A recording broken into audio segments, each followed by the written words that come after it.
Underground Leaks 101 presents Elliot Rodgers' Great Adventures.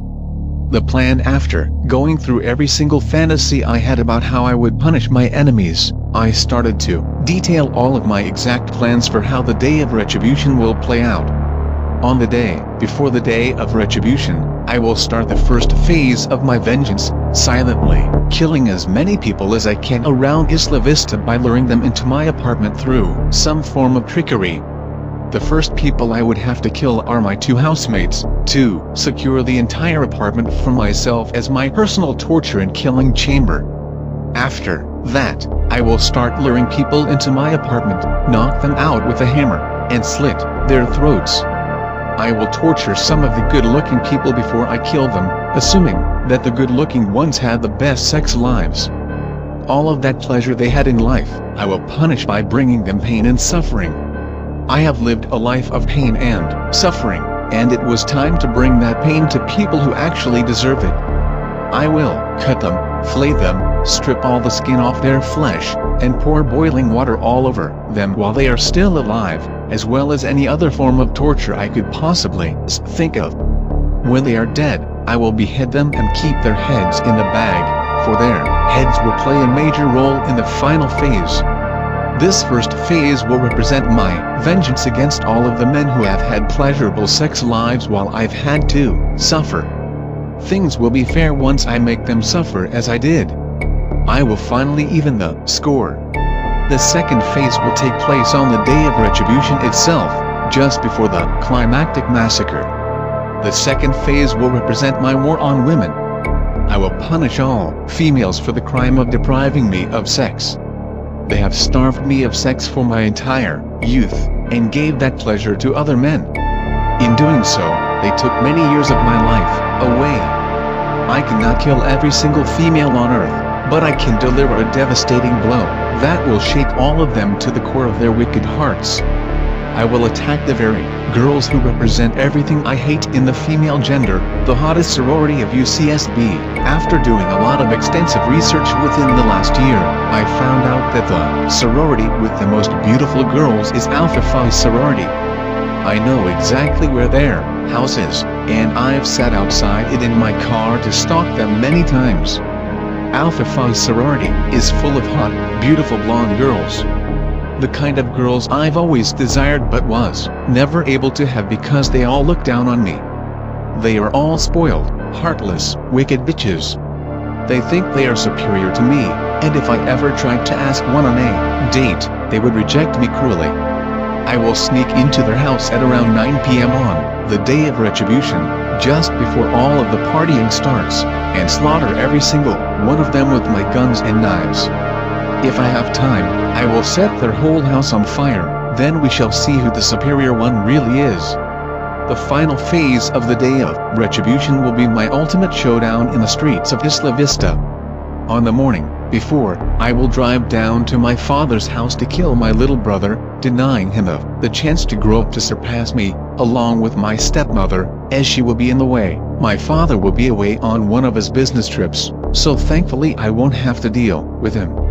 If he didn't go away on that trip, I might even have to postpone the whole plan, because of my fear that I might hesitate if I have to kill him. Once I've taken care of my brother and stepmother, I will switch over to the Mercedes SUV, and drive it back up to Isla Vista. I will use it as one of my killing machines against my enemies. An SUV will cause a lot more damage than my BMW coupe. After I have killed all of the sorority girls at the Alpha Phi house, I will quickly get into the SUV before the police arrive, assuming they would arrive within 3 minutes. I will then make my way to Del Playa, splattering as many of my enemies as I can with the SUV, and shooting anyone I don't splatter. I can only imagine how sweet it will be to ram the SUV into all of those groups of popular young people who I've always witnessed walking right in the middle of the road as if they are better than everyone else. When they are writhing in pain, their bodies broken and dying, after I splatter them, they will fully realize their crimes. Once I reach Del Playa Street, I will dump the bag of severed heads I had saved from my previous victims, proclaiming to everyone how much I've made them all suffer. Once they see all of their friends' heads roll onto the street, everyone will fear me as the powerful god I am. I will then start massacring everyone on Del Playa Street. I will pull up next to a house party and fire bullets at everyone partying on the front yard. I will specifically target the good-looking people and all of the couples. After I have destroyed a house party, I will continue down Del Playa, destroying everything and everyone. When I see the first police car come to the rescue, I will drive away as fast as I can, shooting and ramming anyone in my path until I find a suitable place to finally end my life. To end my life, I will quickly swallow all of the Xanax and Vicodin pills I have left, along with an ample amount of hard liquor. Immediately after imbibing this mixture, I will shoot myself in the head with 2 of my handguns simultaneously. If the gunshots don't kill me, the deadly drug mixture eventually will. I will not suffer being captured and sent to prison. I must plan this very efficiently. Nothing can go wrong. It needs to be perfect.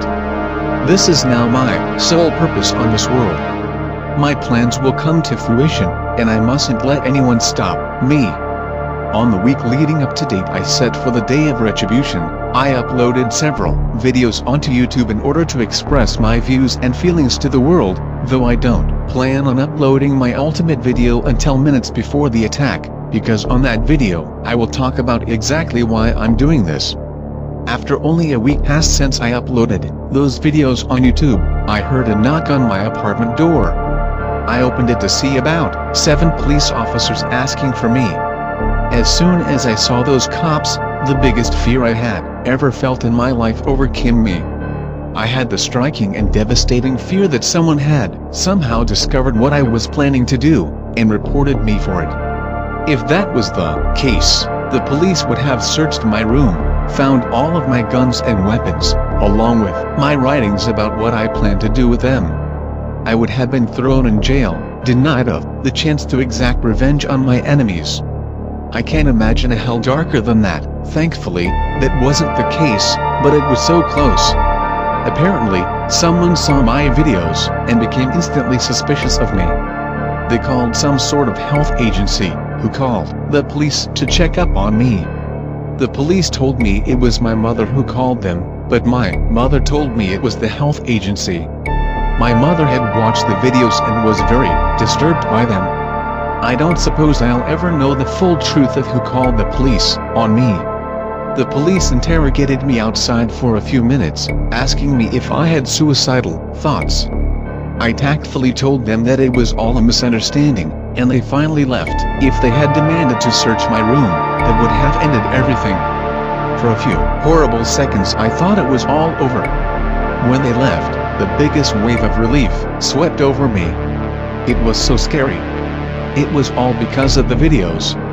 I must have expressed too much anger in them. I immediately took most of them off of YouTube, and plan to re-upload them a few days before the day of retribution. This incident made me realize that I needed to be extra careful. I can't let anyone become suspicious of me. All it takes is for one person to call the police and tell them that they think I'm going to perpetrate a shooting, and the police will be coming to my door again, demanding to search my room. For the next few days, I felt extremely fearful that they could show up anytime. I kept one of my handguns with a few loaded magazines near me just in case such a thing did happen. If they did show up, I would have to try to quickly shoot them all and escape out the back window. I would then have to perform a hasty mockery of my plans, with the police on my tail. That will ruin everything. Thankfully, all suspicion of me was dropped after I took down the videos from YouTube, and the police never came back. During the last few weeks of my life, I continued my daily adventures around town, trying to experience as much of the world as I could before I die. On purchasing his first gun, my first act of preparation was to purchase my first handgun. I did this quickly and hastily, at a local gun shop called Galita Gun & Supply. I had already done some research on handguns, and I decided to purchase the Glock 34 semi-automatic pistol, an efficient and highly accurate weapon. I signed all of the papers and was told that my pickup day was in mid-December. After I picked up the handgun, I brought it back to my room and felt a new sense of power. I was now armed. Who's the alpha male now, bitches? On buying additional weapons I had enough extra money saved up to live comfortably and indulgently before I die. I didn't spend all of it though, for I still needed supplies that were vital to my plans. First, I needed to buy a third handgun, just in case one of them jams. I needed 2 working handguns at the same time, as that was how I planned to commit suicide, with 2 simultaneous shots to the head. I also needed to buy magazine clips and ammunition, as well as knives and carrying cases for my equipment. On interracial relationships, how could an inferior, ugly black boy be able to get a white girl and not me? I am beautiful, and I am half white myself. I am descended from British aristocracy. He's descended from slaves. I deserve it more. I tried not to believe his foul words, but they were already said, and it was hard to erase from my mind. If this is actually true, if this ugly black filth was able to have sex with a blonde white girl at the age of 13 while I've had to suffer virginity all my life, then this just proves how ridiculous the female gender is. They would give themselves to this filthy scum, but they reject them. The injustice. On Santa Barbara so far, Santa Barbara was not working. I dreaded how horrible it would be to continue suffering my miserable, lonely, celibate life in such a beautiful city where everyone else experienced the pleasures of sex and love. That would be the darkest hell. And that was exactly what was in store for me. The sight of an attractive couple caused a scar on one of my very last days as a teenager, as I was sitting at my usual place at the food court outside Domino's. I saw a sight that shattered my heart to pieces. A tall, blonde, jock-type guy walked into one of the restaurants, and at his side was one of the sexiest girls I had ever seen. She too was tall and blonde. They were both taller than me, and they kissed each other passionately. They made me feel so inferior and worthless and small. I glared at them with intense hatred as I sat by myself in my lonely misery. I could never have a girl like that. The sight was burned into my memory, and it caused a scar that will haunt me forever. Women are drawn to the wrong type of male. When I dropped my college classes, I crossed a threshold that I knew existed, but never actually believed I would cross. It completely ended all hope I had of living a desirable life in Santa Barbara. I realized that I will be a virgin forever, condemned to suffer rejection and humiliation at the hands of women because they don't fancy me, because their sexual attractions are flawed. They are attracted to the wrong type of male. I always mused to myself that I would rather die than suffer such an existence, and I knew that if it came to that, I would exact my revenge upon the world in the most catastrophic way possible. At least, then, I could die knowing that I fought back against the injustice that has been dealt to me. Thinking about for a long time, ever since my life took a very dark turn at the age of 17, I often had fantasies of how malevolently satisfying it would be to punish all of the popular kids and young couples for the crime of having a better life than me. I dreamed of how sweet it would be to torture or kill every single young couple I saw. On planning a day of retribution, then I came up with a name for this after I saw all of the good-looking young couples walking around my college and in the town of Isla Vista. I named it the Day of Retribution. It would be a day in which I exact my ultimate retribution and revenge on all of the hedonistic scum who enjoyed lives of pleasure that they don't deserve.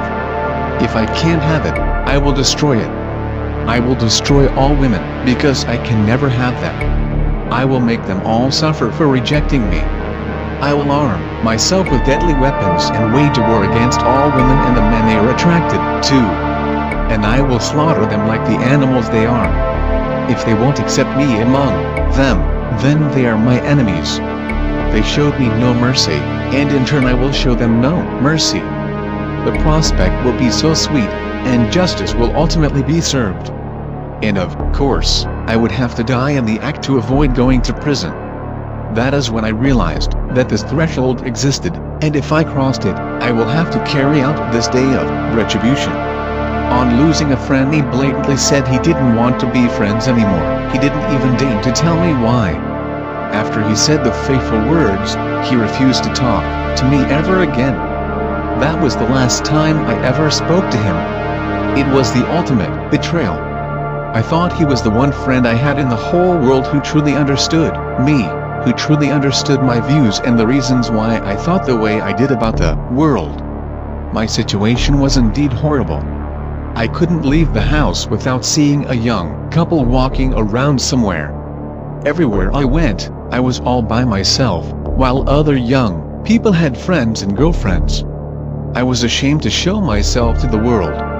Even though I wore expensive designer clothes, what was the point if girls still weren't attracted to me? No one respects a man who is unable to get a woman. If only one girl had given me a chance. I wanted answers. I wanted to know why it had to come to this. If only one pretty girl had shown some form of attraction to me, the day of retribution would never happen. I'd never even consider it. The day of retribution is mainly my war against women for rejecting me and depriving me of sex and love. If only one girl had given me a chance, tried to get to know me, let me take her out on a date. An exchange of insults at a party leads to a truly horrific beating. They only laughed at me and started insulting me back. That was the last straw. I had taken enough insults that night. A dark, hate-fueled rage overcame my entire being, and I tried to push as many of them as I could from the 10-foot ledge. My main target was the girls. I wanted to punish them for talking to the obnoxious boys instead of me. It was one of the most foolish and rash things I ever did, and I almost risked everything in doing it, but I was so drunk with rage that I didn't care. I failed to push any of them from the ledge, and the boys started to push me, which resulted in me being the one to fall onto the street. When I landed, I felt a snap in my ankle, followed by a stinging pain. I slowly got up and found that I couldn't even walk. I had to stumble, and stumble I did. I tried to get away from there as fast as I could. As I stumbled a few yards down Del Playa with my shattered leg, I realized that someone had stolen my Gucci sunglasses that my mother had given me. I loved those sunglasses, and had to get them back. I vehemently turned around and staggered back towards the party. At that point, I was so drunk that I forgot where the party was, and ended up walking onto the front yard of the house next to it, demanding to know who took my sunglasses. The people in this house must have been friends with the ones I previously fought with, for they greeted me with vicious hostility. They called me names, typical things those types of scumbags would say. A whole group of the obnoxious brutes came up and dragged me onto their driveway, pushing and hitting me. I wanted to fight and kill them all. I managed to throw one punch toward the main attacker, but that only caused them to beat me even more. I fell to the ground where they started kicking me and punching me in the face. Eventually, some other people from the street broke up the fight. I managed to have the strength to stand up and stagger away. It was the first time in my life that I had been truly beaten up physically to the point where my face was bruised up. I had suffered a lot of bullying in my life, but most of it wasn't physical. I had never been beaten and humiliated that badly. Everyone in Isla Vista saw what happened, and it was truly horrific. The worst part of this whole ordeal was not getting beaten up, oh no. But it was the fact that no one showed any concern. There was only one group who helped me to the end of Del Playa, but after that they abandoned me. Not one girl offered to help me as I stumbled home with a broken leg, beaten and bloody. If girls had been attracted to me, they would have offered to walk me to my room and take care of me. They would have even offered to sleep with me to make me feel better. But no, not one girl showed an ounce of concern for me. They didn't care. No one cared about me. I was all alone. 2 police did interview me, and I told them that those boys deliberately pushed me off of the ledge after I acted cocky towards them. I didn't mention the girls at all. I expressed to the police of my wishes that they should all be punished for this. The police then went to interview them, and they had their own version of the story. Since there was no actual evidence, the whole case was shortly dismissed. A car hierarchy to make me feel more confident, My mother provided me with a better car to drive in Santa Barbara, a BMW 3 Series Coupe. I had always wanted this, since I cared a lot about my appearance. I had been asking my parents for a more upper-class car ever since I found out that there was a car hierarchy, and that some students at my college drove better cars than others. Now I was one of the students with a better, high-class car. How is injury delay the rampage? My broken leg was a setback, of course. Even with surgery, I'd have to be in crutches for 6 weeks, and even after that it would take a while to be able to walk normally again. I figured I won't be walking normally until October. There was no way I'd be well enough to prepare for the day of retribution by November. There was too little time. I made a new plan to set the ultimate and final date for the day of retribution to be at the end of the spring of 2014. This would give me plenty of time to prepare. I cold postponed the rampage again as April 26th drew ever closer. I prepared myself to the fullest extent. All I had left to do was finish writing the story and film my final video. But then, on Thursday, April 24th, I woke up with a terrible cold. I rarely ever get colds. I've always had a strong immune system. It was as if fate itself was trying to stop me from doing it. But what other reason do I have for living? Alas, there was no way I could carry out my plans if I had a cold. Everything had to be perfect. In addition, I found out that Father had arrived home 2 days earlier than he originally said he would, so if I had indeed went forth with my plans, I would have had to kill my father, which I wouldn't be mentally prepared for. I hastily decided to postpone it. I would definitely be fully recovered from my cold by then. How he chose this weekend, there is no postponing it anymore, no backing out. If I don't do this, then I only have a future filled with more loneliness and rejection ahead of me, devoid of sex, love, and enjoyment. I have to do it. It's the only thing I can do. May 24th is the absolute last weekend in the spring semester in which I can carry out this plan efficiently. After May 24th, the spring semester at SBCC Santa Barbara City College will end, and all of the SBCC students will go back to their hometowns, which means less enemies to kill in Isla Vista. Sure, UCSB would still be in session, but I want to kill both UCSB and SBCC students. The day of retribution is my sole purpose on this world, and I am ready. On his birth and family background, on the morning of July 24, 1991, in a London hospital, I was born.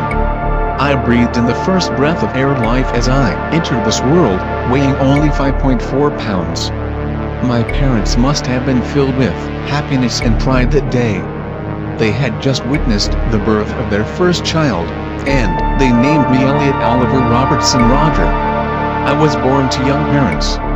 My father, Peter Roger, was only 26 when he impregnated my mother, Chin, who was 30.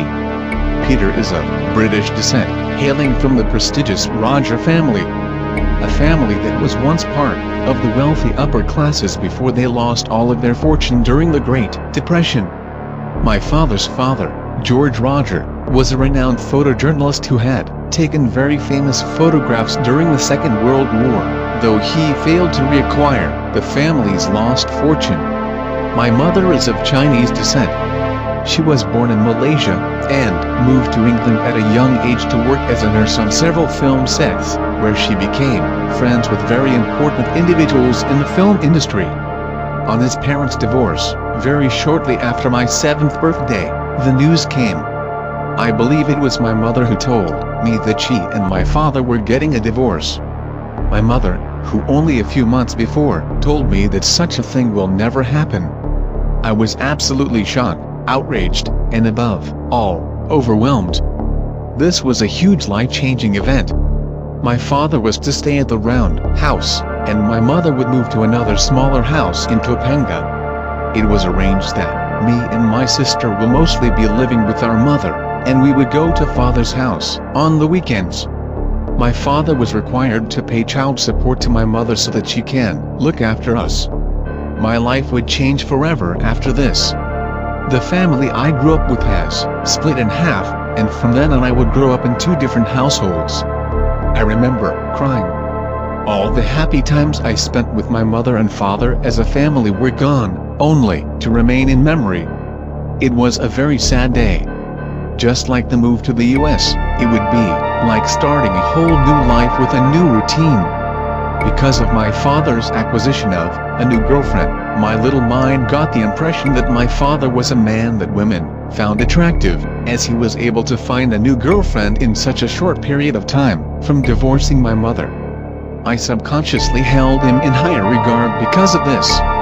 It is very interesting how this phenomenon works, that males who can easily find female mates garner more respect from their fellow men, even children.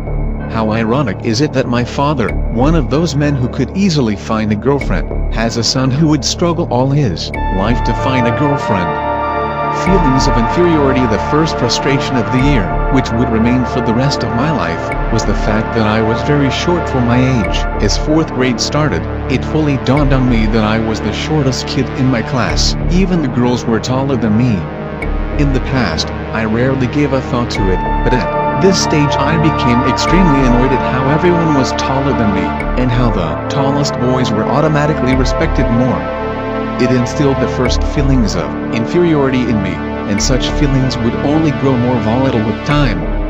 When I played basketball at school, some boys would join me, and when they did I saw that they were much better at the sport than me. I envied their ability to throw the ball at double the distance than I could. This made me realize that along with being short, I was physically weak compared to other boys my age. Even boys younger than me were stronger. This vexed me to no end. By nature, I am a very jealous person, and at the age of 9 my jealous nature sprung to the surface. During play dates, a friend would have other friends over as well, and I would feel very jealous and upset when he paid more attention to them. Feeling left out, I would find a quiet corner and start crying. Jealousy and envy. Those are 2 feelings that would dominate my entire life and bring me immense pain. The feelings of jealousy I felt at 9 years old were frustrating, but they were nothing compared to how I would feel once I hit puberty and have to watch girls choosing other boys over me. Any problem I had at 9 years old was nirvana compared to what I was doomed to face. I also started to examine myself and compare myself to these cool kids. I realized, with some horror, that I wasn't cool at all. I had a dorky hairstyle, I wore plain and uncool clothing, and I was shy and unpopular. I was always described as the shy boy in the past, but I never really thought my shyness would affect me in a negative way until this point. This revelation about the world, and about myself, really decreased my self-esteem.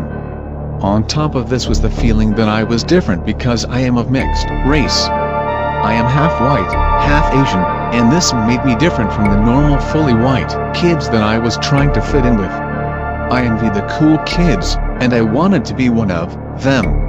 I was a bit frustrated at my parents for not shaping me into one of these kids in the past.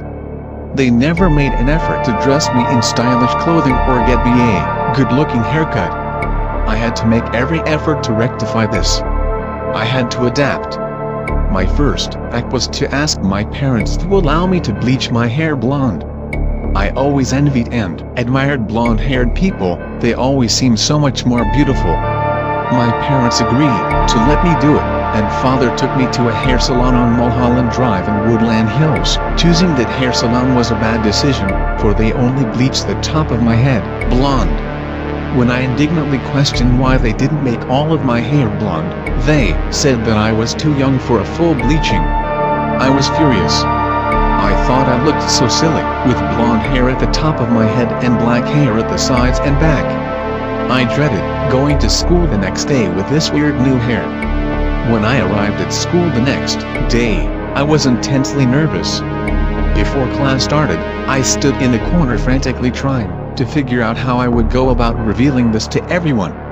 My new hair turned out to be quite a spectacle, and for a few days I got a hint of the attention and admiration I so craved. On Asian Americans there were about 100 people at that party, and everyone was socializing with a group of friends except for me. I walked around in my drunken confidence for a few moments, helped myself to the beer they had, and tried to act like a normal partygoer. I soon became frustrated that no one was paying any attention to me, particularly the girls. I saw girls talking to other guys who looked like obnoxious slobs, but none of them showed any interest in me. As my frustration grew, so did my anger. I came across this Asian guy who was talking to a white girl. The sight of that filled me with rage. I always felt as if white girls thought less of me because I was half Asian, but then I see this white girl at the party talking to a full-blooded Asian. I never had that kind of attention from a white girl. And white girls are the only girls I'm attracted to, especially the blondes. How could an ugly Asian attract the attention of a white girl, while a beautiful Eurasian like myself never had any attention from them? I thought with rage. I glared at them for a bit, and then decided I had been insulted enough. I angrily walked toward them and bumped the Asian guy aside, trying to act cocky and arrogant to both the boy and the girl. My drunken state got the better of me, and I almost fell over to the floor after a few minutes of this. They said something along the lines that I was very drunk and that I needed to get some water, so I angrily left them and went out to the front yard, where the main partying happened. Rage fumed inside me as I realized that I just walked away from the confrontation, so I rushed back into the house and spitefully insulted the Asian before walking outside again. I stood awkwardly in the front yard for a bit, realizing how pathetic I looked all by myself when everyone was partying around me. To calm down, I climbed up onto a wooden ledge that bordered the street and plunged down on one of the chairs there. Isla Vista was at its wildest state at that time, and I saw lots of guys walking around with hot blonde girls on their arm. It fueled me with rage, as it always had. I should be one of those guys, but no blonde girls gave me the chance. On his housemates, 2 new housemates moved into my apartment for the autumn semester. They were 2 foreign Asian students who attended UCSB. These were the biggest nerds I had ever seen, and they were both very ugly with annoying voices. These 2 new ones were utterly repulsive, and one of them had a very rebellious demeanor about it. He went out of his way to start arguments with me whenever I raised the issue of the noise he made. I knew that when the day of retribution came, I would have to kill my housemates to get them out of the way. If they were pleasant to live with, I would regret having to kill them, but due to their behavior I now had no regrets about such a prospect. In fact, I even enjoy stabbing them both to death while they slept. On being bullied after being bullied so much in 8th and 9th grade, I became more shy and timid than I ever was in my life. I felt very small, weak, and above all, worthless. I cried by myself at school every day. Conclusion: I am not part of the human race. Humanity has rejected me. The females of the human species have never wanted to mate with me, so how could I possibly consider myself part of humanity? Humanity has never accepted me among them, and now I know why. I am more than human. I am superior to them all. I am Elliot Rodger, magnificent, glorious, supreme, eminent, divine. I am the closest thing there is to a living God. Humanity is a disgusting, depraved, and evil species. It is my purpose to punish them all.